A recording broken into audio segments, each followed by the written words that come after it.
Good afternoon, everyone. My name's Jules Pittham. I'm the managing partner of MyRacehorse in the UK and Ireland.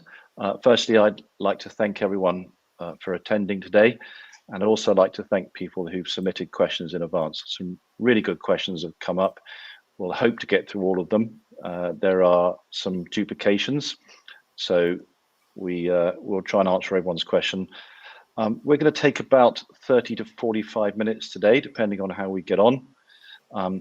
This is our first town hall. It's our chance for you to see us and ask questions openly. If it goes well, which we're assuming it will, we'll do one at least every 2 months so we can keep you updated. Let me just run you through very quickly the order of play. I'm going to ask Barney and Kate to introduce themselves shortly, and I'll introduce myself last and talk a little bit about why we love MyRacehorse, what we're doing here, and what we feel about racing and our history in horse racing. Kate is going to talk about MRH globally and where we've been, where we are now, and where we're going.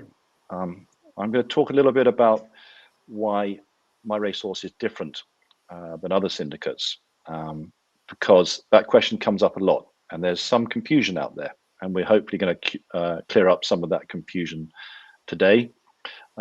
Barney Baker, our racing manager, is going to talk about Bloodstock and the updates that have happened recently. And then finally, we'll get into some questions. So please do ask questions as we go.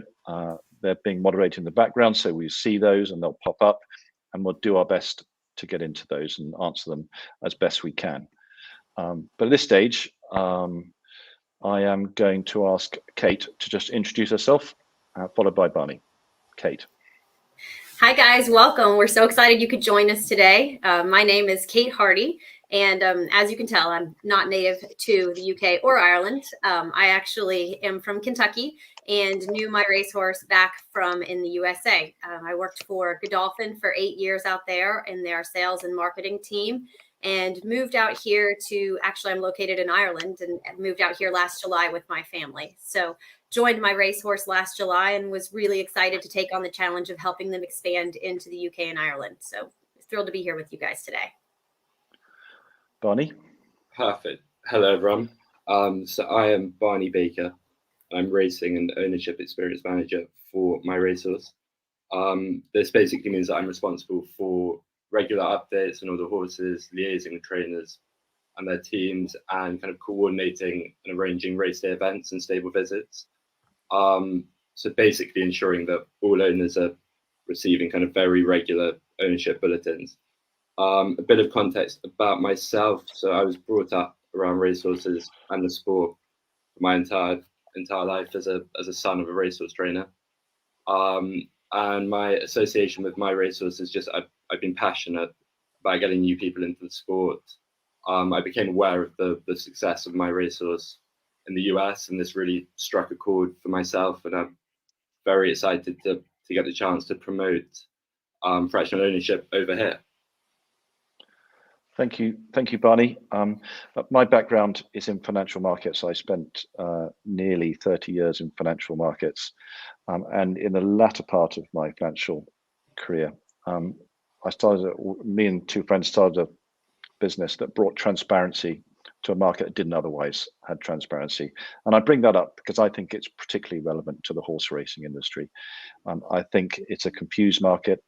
And I think over time we'll bring that level of transparency and governance where it didn't exist previously.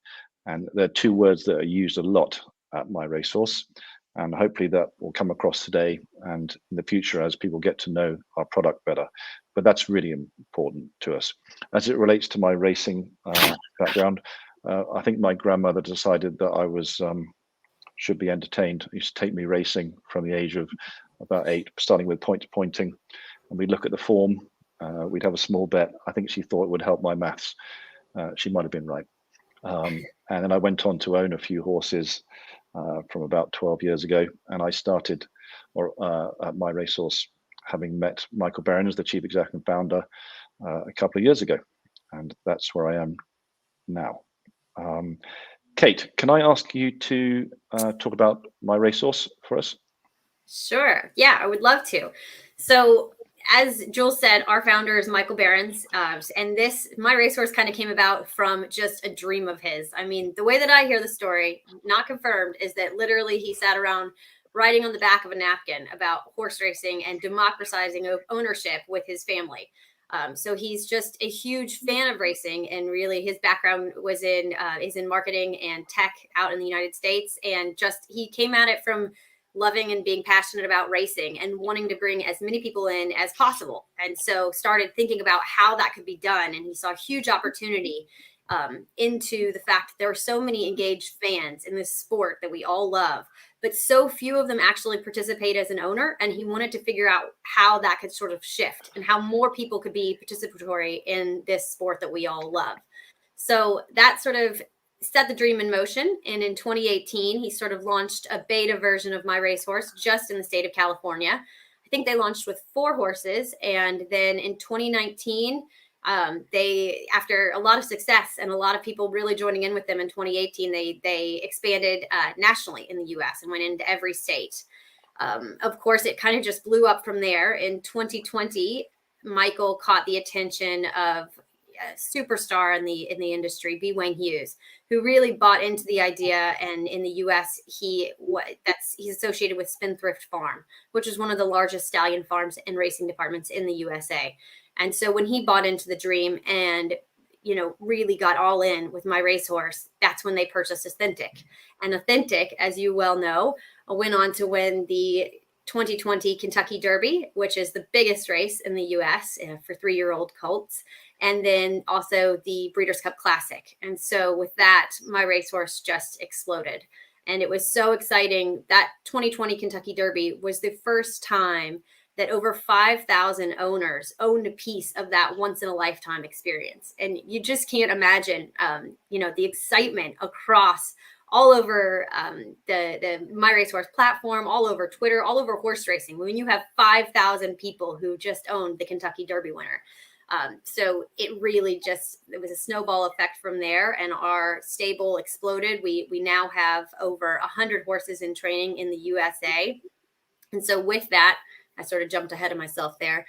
Michael started looking at other marketplaces. And so, obviously the UK and Ireland were high on the list, as was Australia. And we launched in Australia last year in 2021 in June, and then launched here in the UK and Ireland this April.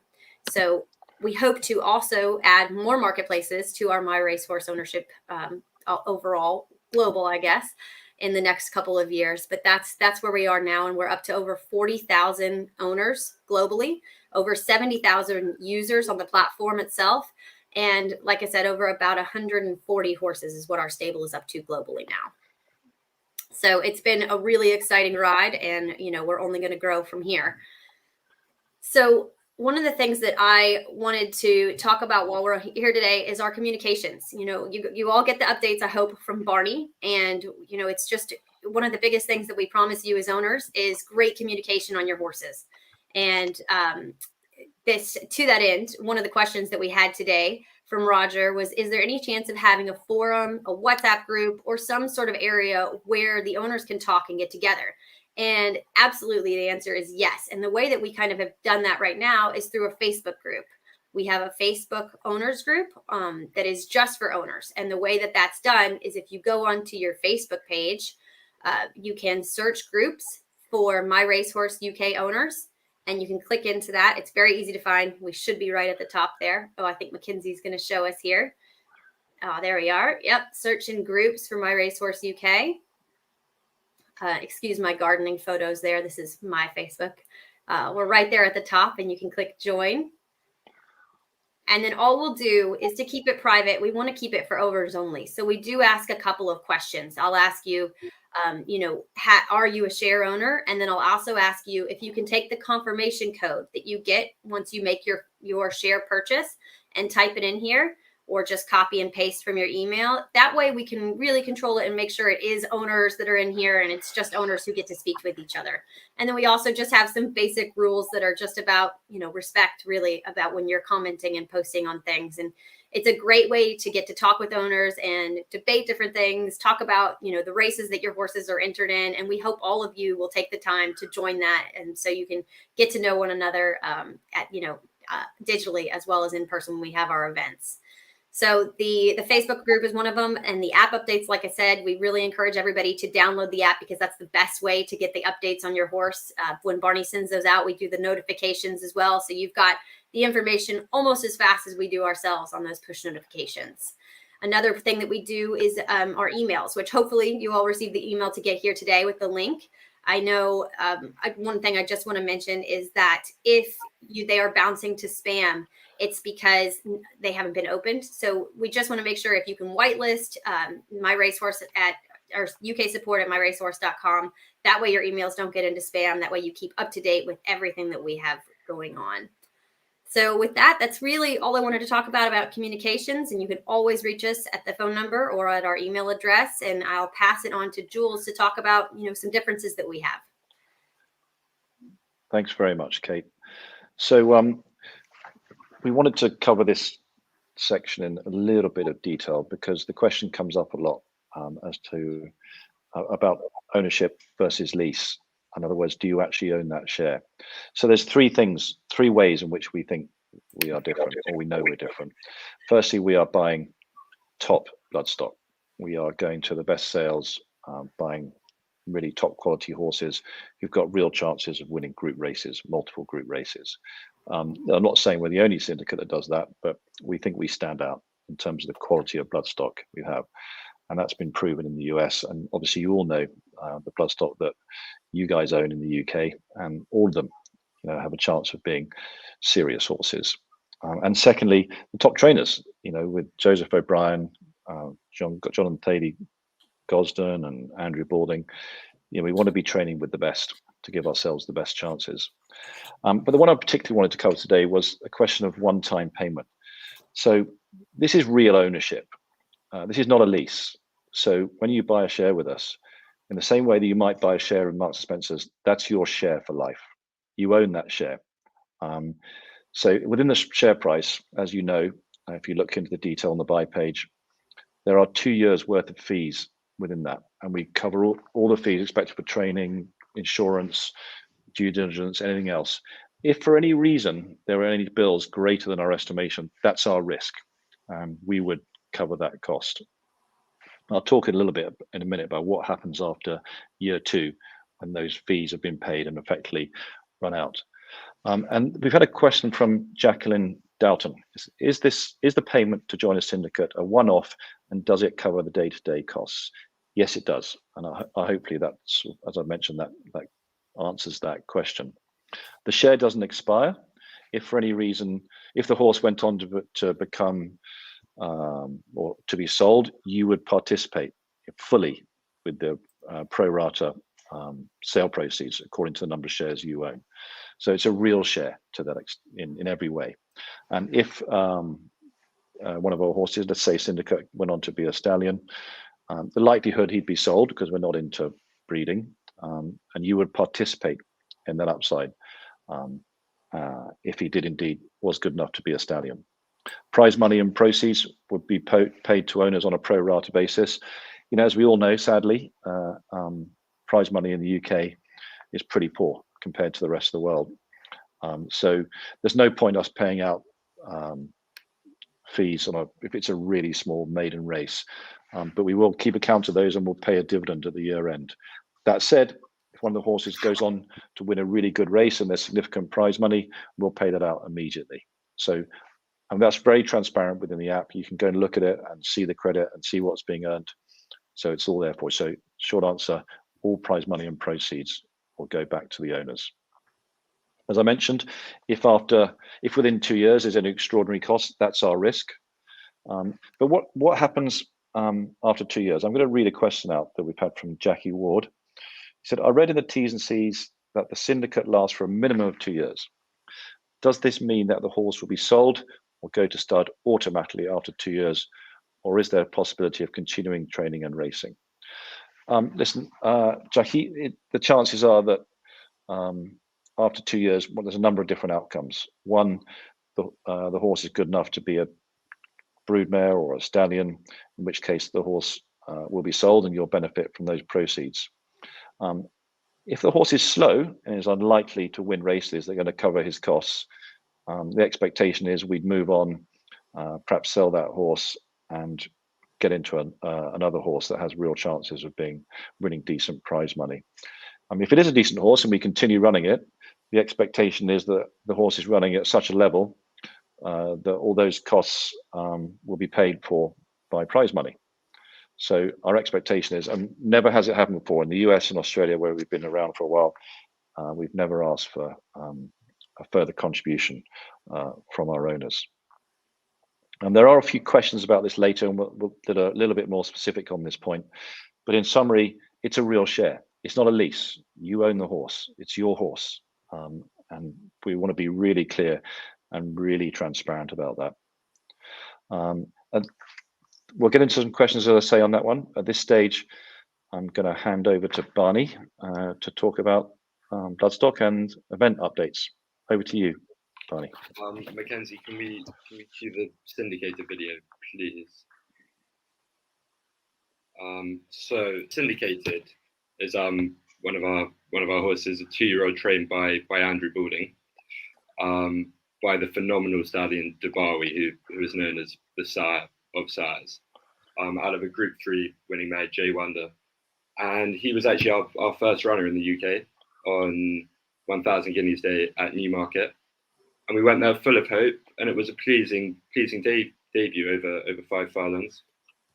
Jockey Rob Hornby said that he got a bit disorganised going into the dip, which is very usual at Newmarket. It's a kind of undulating track. But he stayed on when he hit the rising ground, and he even kind of struggled to pull him up at the end. Since then, we've given him quite a lot of time to kind of come into himself. As you can see in the video, he's a bull of a horse. And so he's kind of filled into his frame now. This is the most recent video of him on the gallops about a week ago. And we've got a target for him, which is the 22nd of July. And it's a 6 furlong maiden at Ascot. Ascot's probably one of the most fair tracks in the country. So we're not going to have any excuses regards the dip. And that is the main option, with I think the end goal being York's E-Ball meeting. So yeah, we'll see. But I think hopefully he is a horse with a proper engine. And what we hear from the team down at Kingsford is that he is quite smart. Moving on to second horse, please, Maymar. Actually, Barney, if I could just pop in, we just had a question pop in that I think, really relevant is relevant to syndicated. Someone just asked, I apologize, I can't see who it is. It's Christopher Barnett. Sorry. Christopher just asked how many people are currently included in syndicated, the Andrew Balding horse. And so the answer there is 176 owners are in there with you, Christopher. Sorry, Barney, go ahead. Yeah, perfect. Another horse, Maymar, who is our most recent purchase, is trained by young up-and-coming trainer Michael O'Callaghan, and he's a lovely, imposing son of Maymas, who's already got form in the boat. You look at him here before Royal Ascot, he's just an absolute dude of a horse. Maymas has had a super start to his career, and this guy gave us our first Royal Ascot runner the other day. It was a creditable display in the Windsor Castle, despite not handling the ground. It was rattling quick that day. The Windsor Castle is known for throwing out some very good horses over the years, and it's probably one of the most competitive 2-year-old contests of the season. Lee Roche, the jockey, that day kind of looked after him when he saw that he wasn't going to be in the first 4, and since then he annoyingly he's come out with a bit of tendinitis. This is very common in young horses, very common, nothing major. and next week he's been on box rest for a week, and next week he's about to go into a bit of light work with some pretty hopefully exciting targets throughout the summer in Ireland. He's still a maiden, which is unbelievable for the form that he has. So we look forward to where Michael O'Callaghan takes this horse next. Here he is, loving the Ascot turf. That was a pretty incredible morning, wasn't it, Barney? Golly. Yeah, it was just us and Wesley Ward, wasn't it, Kate? That was it. It was an empty Ascot track that early in the morning. Next horse, moving on to the fillies, we've got a lovely Zoffany filly called Mabel Artiste. So she is at multiple stakes winner Trois et Moi, and she is trained by the unbelievable Joseph O'Brien, who is already a multiple Group 1 winner and has 2 Melbourne Cups on his CV, which is quite something for I think he's 20 odd. So yeah, he sure knows how to train, and he also knows how to train Zoffany progeny. Zoffany's highest rated horse officially so far was a horse called Thunder Moon, and Joseph trained Thunder Moon, and hopefully Mabel Artiste is on that level, if not better. So we shall see. But she's been working very well at home, and she's very much a filly for the future. In terms of targets for her, she's being targeted for a race course debut on the 21st of July at Leopardstown. Leopardstown is one of Ireland's kind of premier tracks, and it's exciting to see this filly out on and making her debut. Looking further ahead after that, she has actually got some eye-catching entries, one of which is the €150,000 Irish Ballyhane Stakes on the 1st of August. And she's also one of 10 entries by Joseph for the Group 1 Moyglare Stud Stakes. Now that is some race. So if all going well, that would be amazing to even have a representative in that. Here she is. Kate, you were here this day, weren't you? Yeah. And yeah, she looks pretty smart. She does look pretty smart. She is a clever filly, and it was really exciting to get that Moyglare entry. I know we're just dreaming. I know, but it's exciting to dream. Exactly. And then can we move on to the Mendelssohn filly? So she was bought out of Keeneland for a lot of money last year, Keeneland Book 1 sale. And I think what really attracted to us over here was her European pedigree. Her second dam won the Irish Oaks over here, along with many others actually in her pedigree. Her sire Mendelssohn was one of the biggest horses I've ever seen. He was an absolute bull of a thing and pretty good. He has had his first winner as a father with a horse in Saudi Arabia, but they do take a bit of time, these Mendelssohn fillies and colts, because they are so big that they need to fill in to their body and strengthen up. She will be trained by John and Thady Gosden, and I don't really need to give them an introduction because we know that they're pretty exceptional. But as I said, she's needed plenty of time, and she's been at Jane Allison's pre-training yard, and this has been unbelievable for her. Really, really has helped her. I could see her being a proper 3-year-old, which John and Thady do so well with. They're not push button 2-year-olds. They really look after their horse for the whole career. And it'd be interesting to see who rides her. Will Frankie get on board? Ooh. We don't know. Never know. But whoever it is at the team over there, they're all exceptional, and she's a lovely, lovely filly. So that's. There was a question come up here. When will the Dance with Another filly go to Clarehaven, please, from David Piddock? Hi, David.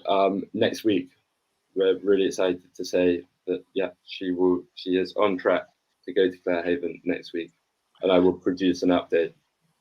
there and then, and you will see her getting on and off the lorry. I think. I think you, Barney, aren't you going to ride up there with her? Yeah, I will cuddle her in the box on the way out there. Barney, will you talk about naming of Mendelsohn? I think a question came up. When will we name the filly? Very soon. Again, I couldn't give you a precise timeline, but within the next couple of weeks, I think she will have a name. Well, let's talk about how that, Barney, can you talk about the competition similar to the mobilities and how that's going to work for those who don't know the process already, just in case? So depending on how much we own of all of our horses and who our partners are, we ask owners to take part in a naming process or contest. And every owner has a chance to put their name in the hat.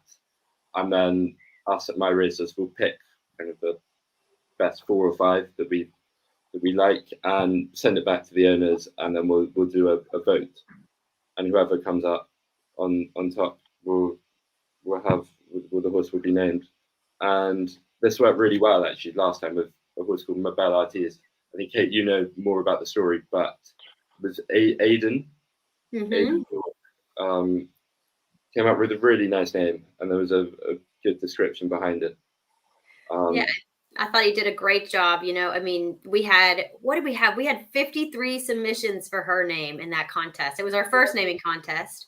And he really kind of touched us with a story about a friend who that was named Belle. And then obviously he picked the French way of saying it for to reference the dam. And then obviously Zoffany was an artist. So it really played all with the personal story and the stallion and the dam. The name just ended up being perfect. And it was really great to see that name sort of win.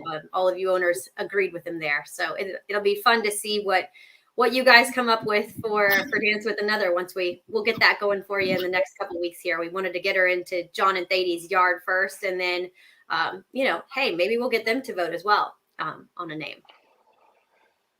Barney, thank you very much. Anything else, Barney?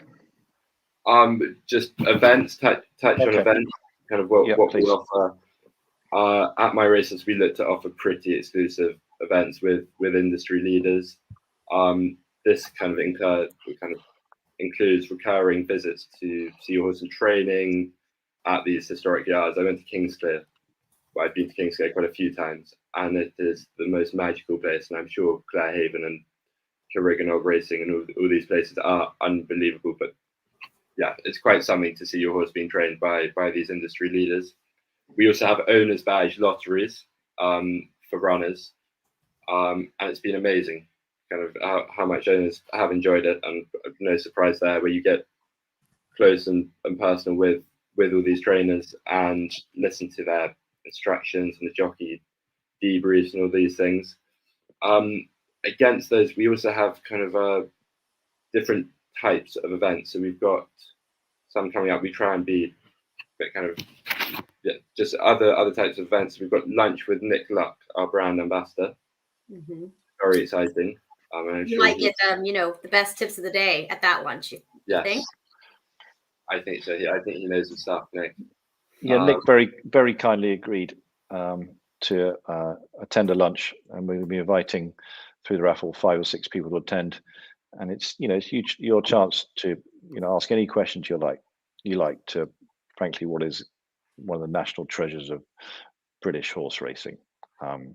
We've all met Nick a couple of times. He's a great guy. He's incredibly well informed, and we think that'll be a great event. So we look forward to publishing that soon. So as soon as you see it, please put your name down if you'd like to attend. And the golfers of this world, Jules, don't we have quite an exciting golfing event coming up? Yeah, Rishi Persad is a golfer. For those who don't know, it's quite a good one actually. So we're going to be offering a chance to come and play golf with Rishi and perhaps one other ex-jockey. More news to follow on that one. A really nice golf course and a chance to ask Rishi any questions you like. It's good fun, Rishi, really good fun. We'll have a great day out, and we'll be announcing that sometime in early August. So if you are a golfer, stand by for that one. Barney might even play as well. Put it this way, Barney knows more about horses than he does about golf. That's all I'm going to say.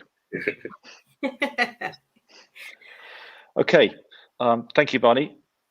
First question on the screen: has MRH any further future plans to purchase jumps horses and place them with top English and Irish national hunt trainers? From David Keyworth. Thank you, David.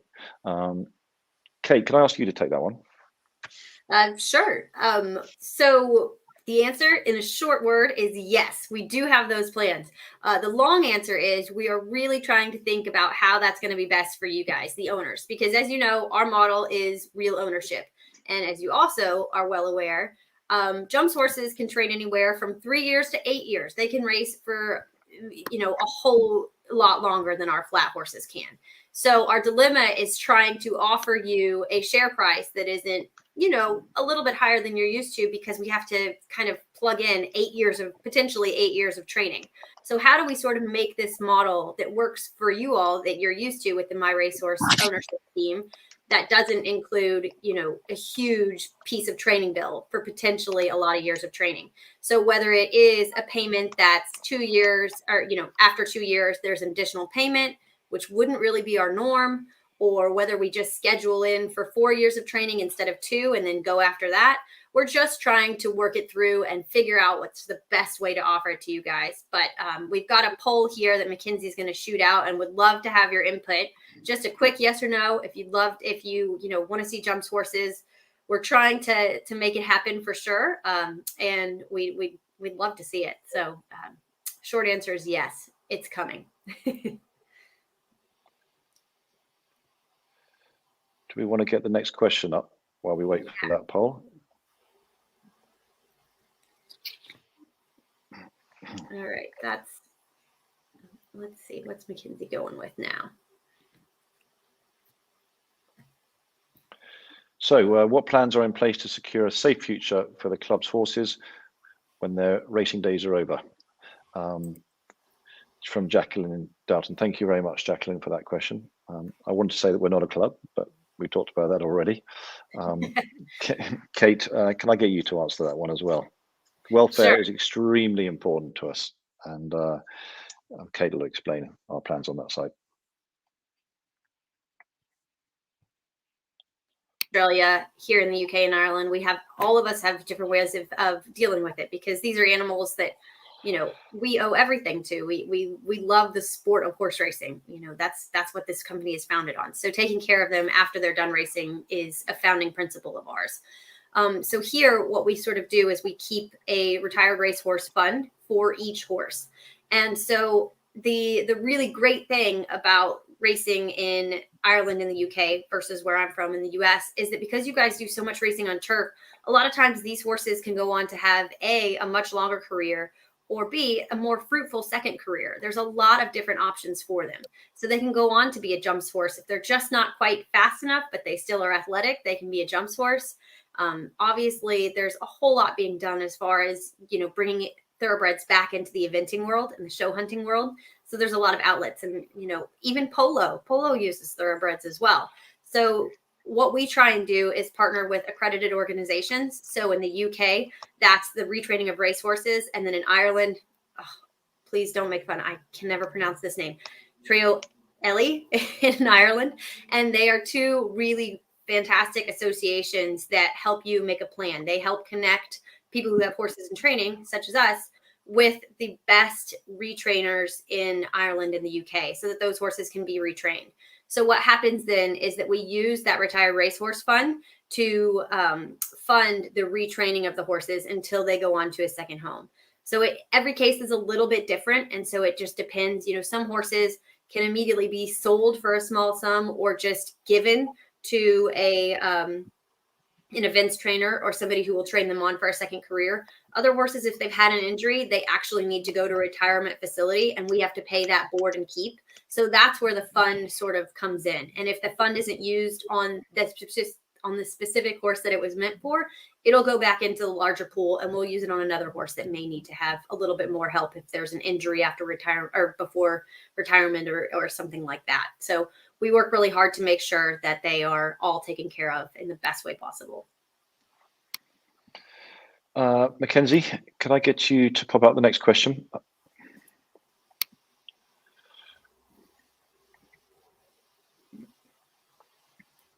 Let's see. Yeah. So do we go to the sales with specific horses and trainers in mind, or a fairly organic process? Thank you, David Thomas, for that question. Do you want to take that, Kate or Barney? Who would like to take this question? Barney, you wanna talk about? I think when you are buying the caliber of horse that we are, we do have to be pretty kind of. We take quite a long time beforehand, reading the book, seeing what is on offer at the sales, and once they're at the sales, we will view these horses multiple times to see if they're well put together, what their pedigree lines are like, and yeah, so it's not an organic process. It's very much we prepare a lot for the sales. I think you back that up, Kate, from our last sales day. Yeah, absolutely. I mean, we do a lot of preparations as far as pedigrees go, and looking at those pages beforehand. And then our global head of bloodstock is Roderick Watchman, and he comes over for those sales.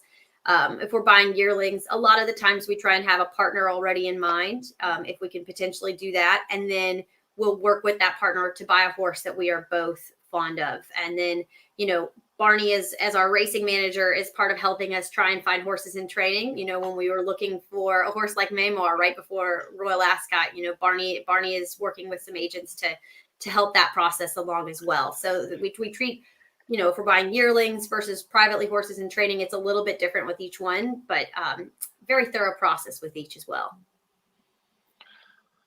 Okay. Mackenzie, our producer in the background, if you pop up the next question. So there we go. So question from Martin McHugh, a good question. They're all good questions. So the shares have such a small percent value to the horse that has there ever been a return to the investor if the horse does well? If so, on average, what would be the return? Martin, thanks again. So, it's early stages in the UK and Ireland, so we're unlikely to have made a return yet. So I'm going to refer to some examples, particularly in the US, where they made significant returns on the equity portion. Bear in mind, this is not an investment. We wouldn't encourage this as an investment opportunity. The FCA gave us exemption under the Enjoyment of Property Act. We don't market this as an investment. Some horses are not as good as we expect them to be, and that's just life. Some of them are going to be slower than expected, but there are going to be some good ones, and that's our job, to present the best horses possible to you so that you can make your decisions about whether you want to own them. Let me give you some examples. A horse called In Due Time was purchased for $100,000 as a 2-year-old. He qualified for the 2002 Kentucky Derby, as they say in the US. And we sold 25% interest of that after a convincing allowance win at a valuation of 1.5 million. So while that's 15 times what we paid for him, the share wouldn't go up 15 times, more like 7 or 8, because within your share price is the cost of training that horse, etc. So that would have made a significant return for investors. Authentic was purchased at a valuation of 15 million plus kickers ahead of the 2020 Triple Crown season, bringing the valuation to approximately 35 million. His current estimate on valuation is about 70 million. We have had another question about that, but we're going to answer that directly because it's kind of complicated and quite long-winded, so we're going to answer that directly for you. Duke of Love, an Ontario bred, was purchased as a 2-year-old for $85,000. It's currently targeting the Queen's Plate. We are soliciting offers at around $400,000 really early on in his career. So another good one as well. Tis a Magician was purchased for $150,000. It was a graded stakes winner who has paid back almost all of the share purchase price and will return as a 6-year-old this year. Finished second in a grade 1 last year and will likely look to stand in California upon retirement. So significant potential returns for owners on that side. So, it's difficult to say what on average what the return will be. It really depends on how good the horse is. If syndicated, bolts up in his maiden next time, goes on to win a Group 2 and a Group 1, he'll be an extremely valuable horse. If he, if that happens based on his pedigree. But there's going to be some 2 or 3x returns. There's going to be some 15, 20 times returns or more. But it's difficult to say because it really depends how that career of that horse goes on. So thank you, Martin. I hope that answers that question. If you'd like to, as anyone, please contact us directly if you want any more information or any more further explanation about these Q&As. Next question. Can one buy a part share in a US trained horse from the UK? Good question from James Kavanagh. Kate, why don't you answer that one? Heard enough from me. Well, I'd love to say, James, that we could say yes right now. But the way we've kind of got it is because in the US, our shares there are regulated, they're SEC securities. So we can't actually we've kind of, what do they call it in the tech world? They've got like a geolocation block. So if you're in the UK and Ireland, you can only buy UK and Irish horses. And the same goes with the US, unfortunately. We have a lot of really loyal My Racehorse owners over there who would love to buy a piece of, one of our horses over here. And we really are working to be able to offer that sort of global marketplace.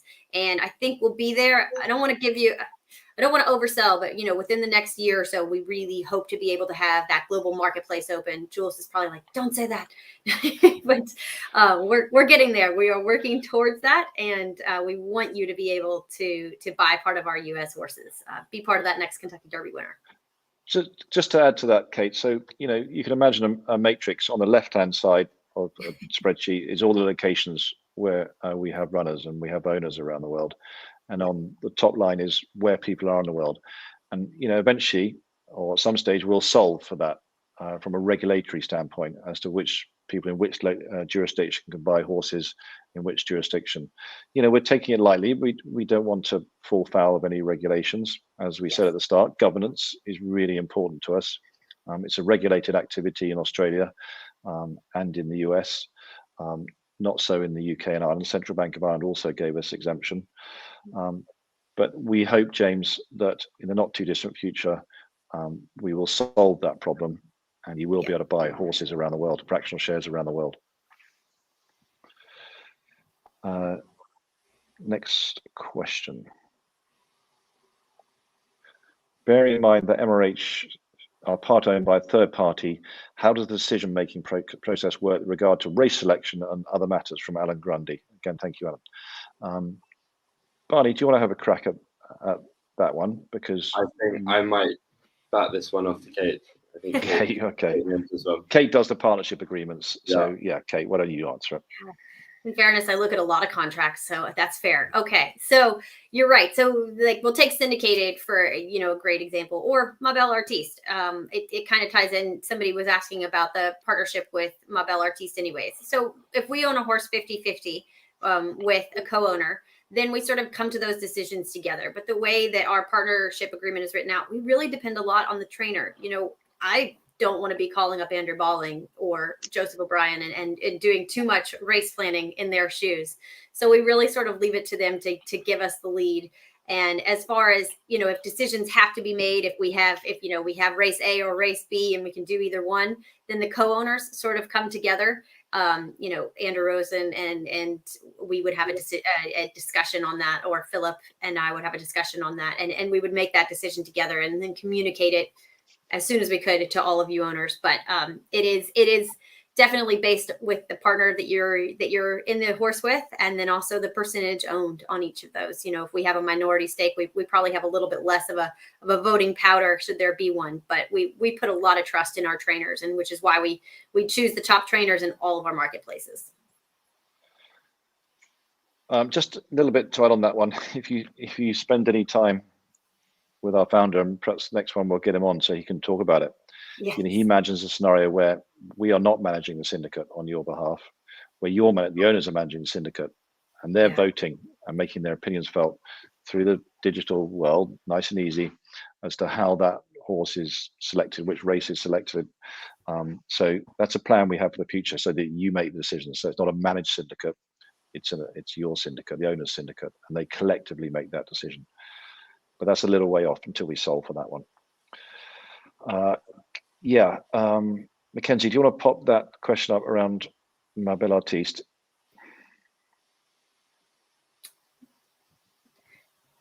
Okay, it says to just read it. So I will read that one off. I'll take that one. So let's see. Robert Daniels asks, Ma Belle Artiste, there's 2,000 shares at 89 pounds.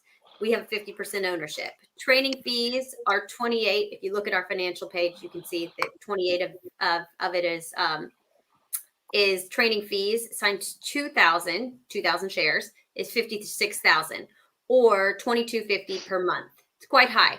So his question is, who owns the other 50%, a trainer or private owner, and what do they pay? Does MRH subsidize the bigger owner? There we go. Mackenzie got it up. Thanks, Mackenzie.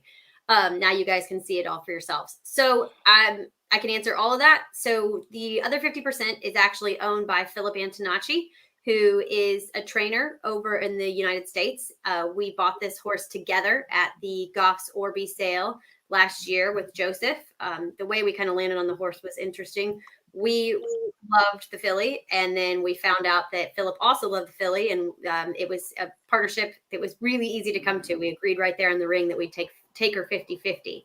So they absolutely pay, or Philip absolutely pays the other 50% of her training fees.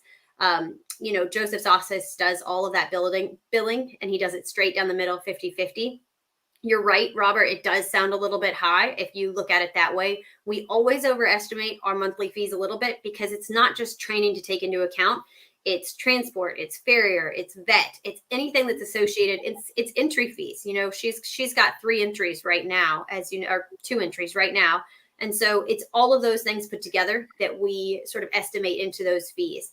And then as well, like what Jules touched on earlier, we always sort of say 2 years of training, but we would love for her to run for 3 or 4 years. So if we overestimate just a little, not by a lot, but just a little, then we can use some of those funds to continue on, as well as, like I said, use them for vet bills and all of the other bits and pieces that come along with owning a racehorse. So that's why it's a little bit higher than you would expect, market value to be if you had a single horse with a trainer. But we absolutely do not subsidize his 50% at all. He pays his 50%, even, up to and included in, that filly is entered in the Goff's Million. And so even that entry fee is split right down the middle. Let's see. I think we've got time for a couple more questions. Yeah, they're really great, guys. Mackenzie, do you want to pop up another one? Thanks for the answer. So if the horse does well, do the share price increase to buy? That's a really good question. So yes, so this is right up my street. So, when Michael Barons asked me to join My Racehorse, this I thought was a key point to our success and to the product that we bring to you as owners. The horse racing world does a really good job of selling you horses. It has to, because there's more value of bloodstock than there is prize money. It doesn't make sense, because it's about the experience and about the fun. So in Q1, maybe Q2 2023, we will bring a secondary market to the shares that you own in those horses. So for example, owner A might say, this horse has done really well. I paid £100 for it. I think it's gone up in value by 2 or 3 times. I'm going to offer it for sale for two or three times what I paid for it. And then we'll have a matching process. So there'll be people who are willing to buy that horse, who say, great, that's a fair price. And we'll be super transparent about where the price someone's prepared to sell and where the price someone's prepared to buy. And obviously, if there's a massive discrepancy in between the bid price and the offer price, either sell and buy price, then no, that trade's not going to happen. So either someone's going to have to lower their price, or someone's going to have to up what they're prepared to pay for it. But we are going to create that market for you, so you get liquidity in the shares you own. We think that's a massive differentiating factor, and will really bring home to the racing world that when we buy a horse for £100,000, we syndicate it at a value of £100,000. We're fully transparent about that. We don't mark up the horse, and we certainly don't issue more shares than the value of the horse. You know, we know that some syndicates do that, and they won't be able to create a secondary market because the price will fall through the floor because there's way too many owners than the value of the horse. And that's how financial markets work, and that's what we're going to do to your shares, allow you to perhaps, you know, listen, some share prices are going to go down. The horse is not as good as quick as we like. That's going to happen, but at least you might get a chance to get out and pass that share on to someone else and perhaps get into another horse. So that's the exciting part. We're going to do that. It's not uncomplicated, especially where the SEC are involved and the ASIC in Australia, which, you know, the regulatory entities out there. It's not easy, but technically we can do it, and we will do it. And we've got plans. We've got a development plan, and with that will happen. Mm-hmm. Well, lots of exciting things going on for My Racehorse coming into going in forward, and we really appreciate you guys all joining us. Have we got time for one more question? Yeah. Okay, we're over time here. So we're going to play you a video as we leave. I want to thank everyone for joining. We will do this again. Attendance has been really good. The questions have been really good. Thank you, Kate. Thank you, Barney, and thank you, Mackenzie in the background, our producer. Roll VTR, as they say in the business. Thank you, guys. Thank you. It was.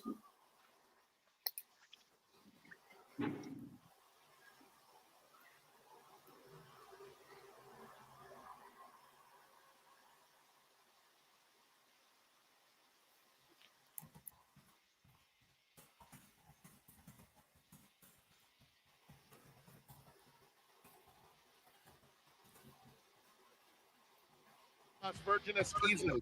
Final 16th of a mile. Got Stormy surging to the lead now. Zoffel lifts at her late. Zoffel surging at Got Stormy. These two photo finish. But now, Monomoy Girl storms to the front, and suddenly, in the blink of an eye, is 3 or 3.5 in front. Finite and our Super Freak are left in the wake of one of racing's all-time greats. Yet another display of excellence. Monomoy Girl wins the Bayakoa. But it's a dominant performance for Tiz A Magician. Opening up in the Tokyo City Cup. He's in front by 6 lengths past the 16th pole, and hearing it from the crowd. Tiz a Magician and Flavien Prat. But Tiz a Magician pulling clear late, and his class came through in the end. Tiz a Magician and Flavien Prat. Got Stormy ranges up on the outside. It is Got Stormy who has now come away with the lead. Got Stormy is in front as they come down for the 16th pole. She's in front here by 2. A late run on the outside from Set Piece, but Got Stormy has won the Grade 1 4-star Dave handicap. 3 of them run for the wire together. Forbidden Kingdom gonna hang on. Forbidden Kingdom, the more they asked, the more he gave, and Forbidden Kingdom wins. But it's Vertical Threat and Florangeroux all the way in the Russell Road by 4.5. But Going to Vegas, Fuller run on the lead, and Going to Vegas not going to let Dog Tag get to him. Going to Vegas and Flavien Prat have taken the John C. baby. Going Vegas and Luck square off. Going to Vegas, digging in, maintains a 3/4 length lead. Luck is getting a little bit closer with every stride, and Dog Tag going to Vegas. Luck going to Vegas all the way in the Rodeo Drive. They're at the top of the stretch, and Lane Way is coming with a huge run, big stride, takes over and opens up. From the back of the field, Elusive Treat moves into second, but it's all Lane Way. Lane Way dominates, striding out effortlessly, wins by 3.5 lengths. And Duke of Love is going to land the money. And Duke of Love, very professional win. Debuts with a victory by 1 3/4 lengths. And it's a sweep of the double for Louis Saez. He wins aboard Amore. Quick Conversation now a neck in front. Morning Cocktail battling on toward the inside. But Quick Conversation, the big favorite, a 1-5, going to win it here 3/4 of a length. Lady Valentine is almost there inside the final 16th. Lady Valentine has done enough and gets the victory. Lady Valentine.